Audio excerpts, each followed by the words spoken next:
أنا سالم.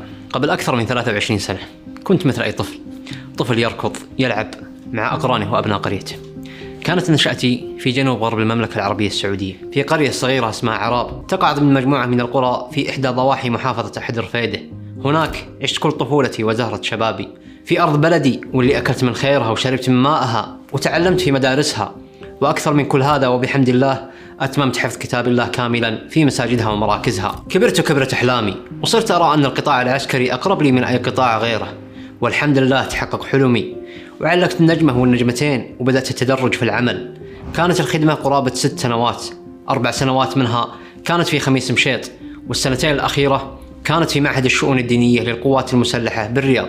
من سنوات أصبحت أشوف البلد يعيش في تغير سريع، وكل يوم نسمع بمشاريع ضخمة ونوعية، وكل مشروع سيكون الأضخم على مستوى العالم وسيجلب المليارات سنويا لاقتصاد البلد.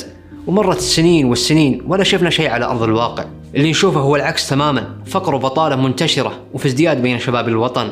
ناس تهدمت بيوتها وتهجرت، وإلى حد اللحظة الكثير منهم ما وفرت له الحكومة أي بديل. سب الدين والرب وإهانة الرموز أصبح شيء عادي ولا يحرك فينا أي ساكن، لكن مجرد كلمة انتقاد لمسؤول أو حتى مجرد مطالبتك لوظيفة على تويتر ترميك سنين طويلة خلف السجون.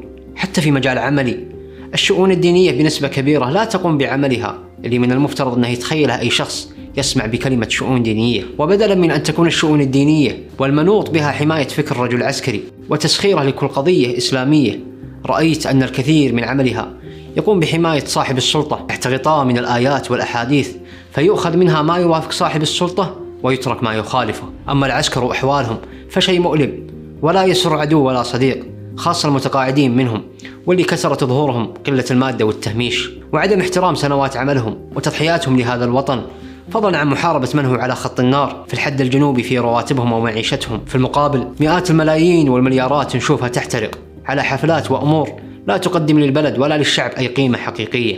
وقبل ما أنهي رسالتي، طبيعي عزيزي المشاهد أنك تسمع تشويه لسمعة سالم سقط في وحل المخدرات وقرر يهرب، لكن صدقني صعب تجاريني لياقيا. ممكن يقولون سالم تم إغراؤه بالمال، لكني تركت وظيفة هي حلم للأغلبية وراتب كبير يحلم به أي شاب في البلد. لا أستبعد بكرة تطلع إشاعة إني تهاوشت مع ربعي بالاستراحة، أو حتى يقولون إني سارق كفرين ولا 3. المهم إن تشويه السمعة والاتهام حاصل.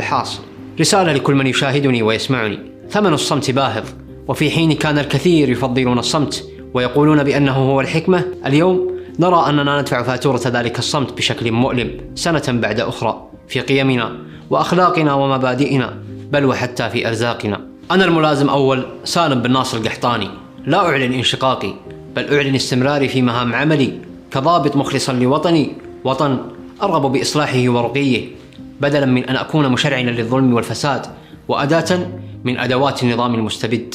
وهذه هي هويتي العسكرية.